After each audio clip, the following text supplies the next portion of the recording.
Bienvenue sur Africa 24 dans cette nouvelle édition du Non-Stop Info au sommaire de l'actualité. L'opposition malienne rejette le projet de révision constitutionnelle. Après 3 mois de travail, le comité des experts chargé de la révision a remis une copie de l'avant-projet devant conduire à la modification de la Constitution du 25 février 1992.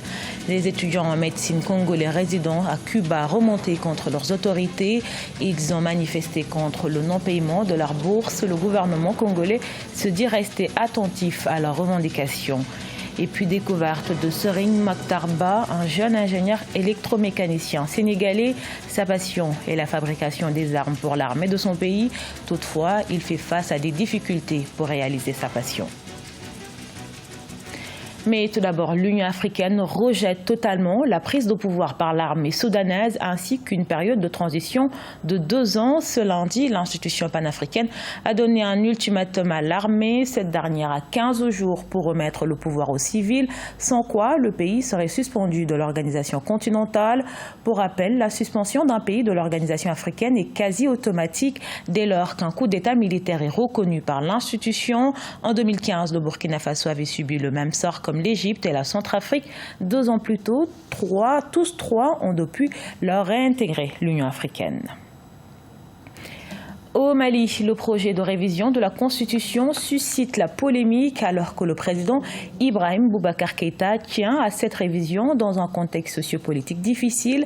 Plusieurs partis de l'opposition rejettent le document qui doit être soumis aux députés à cause de son élaboration par un comité d'experts. Reportage à Bamako de notre correspondant Mokhtar Bari. Après 3 mois de travail, le comité des experts chargé de la révision constitutionnelle a remis un projet devant conduire à la modification de la Constitution du 25 février 1992. Le comité avait pour mission de rencontrer les couches socio-professionnelles du Mali afin d'obtenir un large consensus. Cette modification va permettre au Mali d'être en phase avec ses engagements internationaux. Réviser la Constitution de la République est une nécessité fondamentale qui a été voulue par tous les prédécesseurs du président de la République.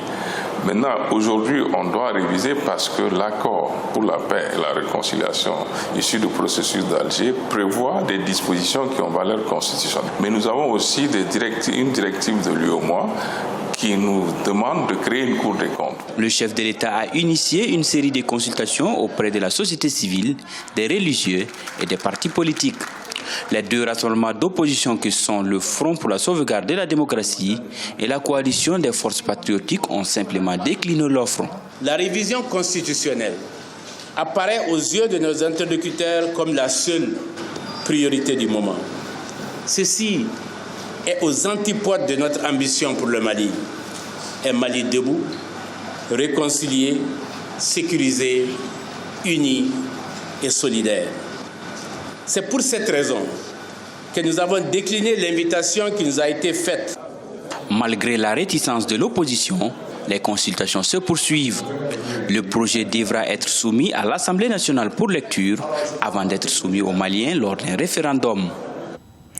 Au Tchad, Saleh Kebzabo n'est plus le chef de file de l'opposition. Le chef de l'Union nationale pour la démocratie et le renouveau a été destitué de son poste en cause, selon la Cour suprême, son parti ne disposant plus suffisamment de députés à l'Assemblée nationale.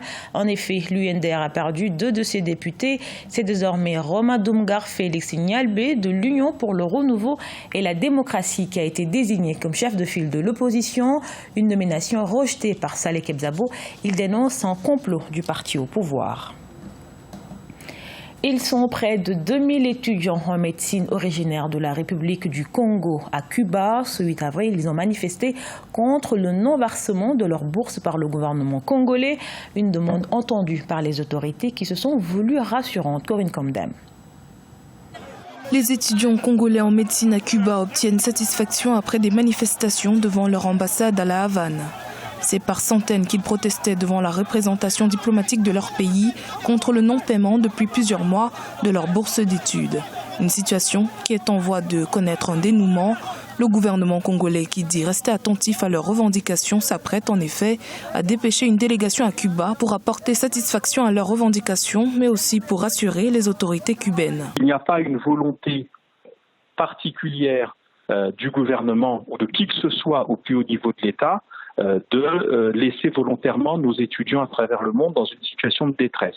C'est une situation conjoncturelle liée à des problèmes financiers. Les ressources publiques ne sont plus suffisantes pour faire face aux charges. Parmi les charges, il y a, hélas, les bourses des étudiants congolais. Ces manifestations ne sont pas une première, mais jusqu'à présent, aucun fait de violence n'avait été enregistré, ni d'intervention de police. Cette fois, plusieurs étudiants ont été légèrement blessés lors d'affrontements avec la police cubaine qui essayait de les déloger. Le gouvernement a décidé d'envoyer une délégation de haut niveau à Cuba. C'est donc pour discuter de vive voix et avec les autorités cubaines qui sont les autorités accueillantes de notre communauté estudiantine et avec les étudiants eux-mêmes. Elle y va pour régler les problèmes qui peuvent être réglés dans l'immédiat et toucher du doigt les problèmes qui, sans pouvoir être réglés tout de suite, pourront l'être dans un délai raisonnable, c'est-à-dire au retour de la délégation quand les choses pourront se faire. On estime à 2000 le nombre d'étudiants originaires du Congo envoyés faire des études à Cuba depuis 2013. La délégation congolaise a reçu des instructions fermes du président de la République Denis Sassou Nguesso en vue d'une résolution durable de la crise. Dans le reste de l'actualité, découverte de Wanjigacha Laetitia, une jeune écolo camerounaise de 23 ans. Elle s'est lancée dans l'assainissement de l'environnement par le recyclage des bouteilles en plastique qui créent des inondations dans les quartiers de la ville de Yaoundé. Sa méthode, au-delà de la collecte, elle fait du porte-à-porte pour sensibiliser les ménages. Reportage de notre correspondante au Cameroun, Viviane Baoken. Comme tous les matins, Gacha Laetitia est au rendez-vous avec ses bouteilles plastiques. Ici, c'est Bastos, un quartier huppé de la ville de Yaoundé. La jeune écolo de 23 ans a pour objectif ce matin de collecter près d'une tonne de bouteilles plastiques. Pour y arriver, elle se fait accompagner par d'autres jeunes, des stagiaires qu'elle forme au tri, au ramassage et au rangement de ces bouteilles plastiques. C'est une passion après tout, parce que si je veux dire, j'ai fait tout ça pour avoir combien? Rien du tout. C'est une passion. J'aime voir l'environnement beau, l'environnement propre. Et en fait, c'est où on vit. C'est la terre comme on laisse à nos enfants. Il faut leur laisser une terre propre. Dans les années à venir, Laetitia veut éviter l'explosion des mers plastiques sur le continent. Entre ces heures de collecte, elle profite donc pour sensibiliser les usagers sur l'importance du tri des déchets depuis les domiciles. Ma première priorité, c'est qu'on ne trouve plus ces déchets plastiques parmi nos ordures. Parce que vous voyez, les déchets organiques, minimum, on sait qu'on a 1 mois et ça s'est déjà décomposé. Mais ceci, un déchet plastique, c'est 500 ans. Imaginez, aujourd'hui, on a ramassé près de 50 kilos. 50 kilos comme ça, il y en a encore dans la vallée, dans l'eau, dans le cours d'eau aussi là. 50 kilos pour 500 ans. Imaginez dans 100 ans, on sera envahi de bouteilles plastiques. Donc c'est pour ça que mon but premier, ça a d'abord été le plastique. Parce que c'est ça qui cause plus de tort à la longue. Selon les statistiques, 70% des inondations dans le pays sont causées par des bouteilles plastiques qui bloquent les canalisations. Aujourd'hui, seules les initiatives privées permettent de désengorger ces canalisations.